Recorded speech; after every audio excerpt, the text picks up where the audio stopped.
Green, have you got a new book coming out at all soon? Maybe more advanced masterclass. Let's hope not. Can you hear a bit of background heckling here? I'm actually working on a new project. It won't be just a technical book, it'll be quite varied, but it's some way off yet because I've got to somehow fit that in along with all the other parts of the job. Catch a few more carp first. Brilliant. Right, Ian Foote, can I be your apprentice? Please answer. Send your CV in, Ian.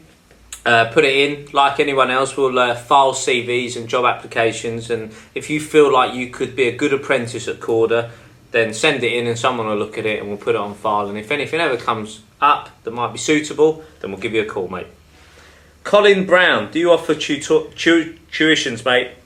How much and how do I book? Yes, I do, mate. 15 grand an hour. No, I'm only joking. No, I don't. Basically, because my job is everywhere, I wouldn't have any time or any spare time to do anything else. But Daryl Peck, absolute man for it. Miles better than I am as an angler. He's forgotten more than I know. And that's what the Korda tutorials were set up. You get a chance to book to go with Daryl. If you're serious about that, then if you send an email to info@korda.co.uk, they can give you all the pricing and the details of how it works. But I couldn't recommend going out with Daryl enough. Probably I need a few lessons as well. Will Holden, is it worth paying money for quality bait or make your own?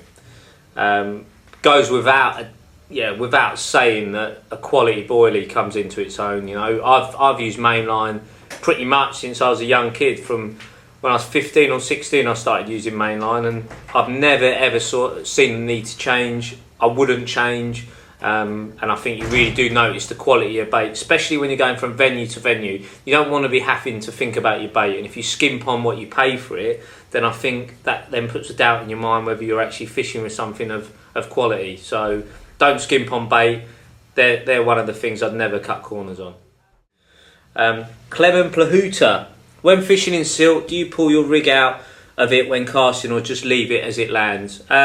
Yeah, I mean, the important thing when you're fishing in silt, I never really pull back in any fishing situation. I tend to do all that without a rig on, either with a marker float or a bare lead, to find out where I'm clipping up to or where I'm fishing. Once the rig's out there, I tend to just let it land where it goes.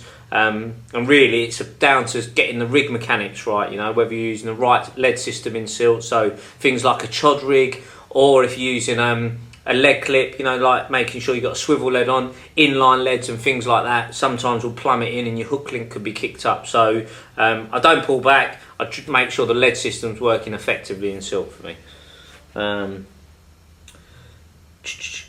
Dennis Lake Gypsy, nice name, mate. Do you fancy doing a session with me in the Northwest? Dennis, if I could have time to fish with everybody that asked that, I'd love to be able to. Unfortunately, there's not enough time to give up to fish with other people, but I do the SOS feature in Total Carp, and I have run a few other competitions to win sessions, so if you'd want to enter that, put a dilemma in via Twitter or Facebook, and you'll enter the Total Carp competition to go fishing with me. So that's one way of doing it, but big up the Northwest posse.